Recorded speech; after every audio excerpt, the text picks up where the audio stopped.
They may look like members of Colombia's army, but they're not.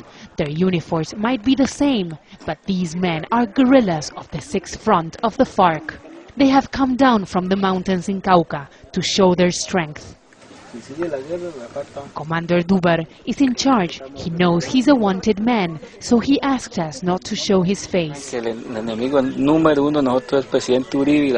main enemy is President Uribe and the armed forces, he says. We want to tell people that we're still alive, we're still strong, but we will continue fighting. The ideology of the FARC is to win or die. That's what Che Guevara said. Since President Álvaro Uribe took office, he has battled against the left-wing rebels, South America's oldest guerrilla organization. He has successfully pushed them away from the main cities and weakened them militarily. But in Cauca, the fighting still goes on. President Uribe offers money, cars to those guerrillas who turn themselves in, he says. Those who sell themselves are not guerrillas. They should give that money to those who are still starving in this country. We don't need it. Making their presence known, the guerrillas establish a checkpoint not far away from their sworn enemy. The Colombian army is stationed. The risk of confrontation made people here nervous. I am afraid, says this man, that the military will come and bomb us. I had never seen them. The situation is very difficult for us here. The guerrillas say they were here to reassure people, not intimidate them. But people here are fearful. Kidnappings by the FARC are common, and they still hold dozens of hostages in the jungle. People have been waiting here for hours, but meanwhile the members of the Revolutionary Armed Forces of Colombia have been giving away pamphlets like this one where they say they're fighting for a new Colombia.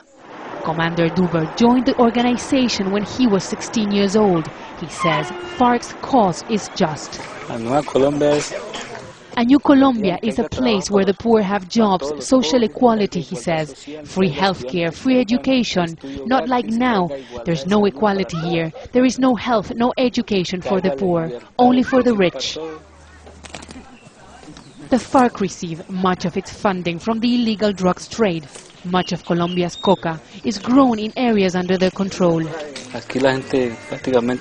People here help us. We receive help from neighboring countries. You don't see the FARC on a small plane taking cocaine to the United States. We're not the problem. Illegal crops are the only way farmers have to feed themselves. He also has a message for the man who looks certain to be Colombia's next president. Juan Manuel Santos wants to continue the war. We are ready to fight it. If there are conditions for peace talks, then we could sit down and talk, but it's difficult. Santos has killed lots of innocent people while trying to kill us. After a few hours, the checkpoint is lifted. There was no fight with the army here, but the people caught in the middle of the conflict know the next one won't be far off. Teresa.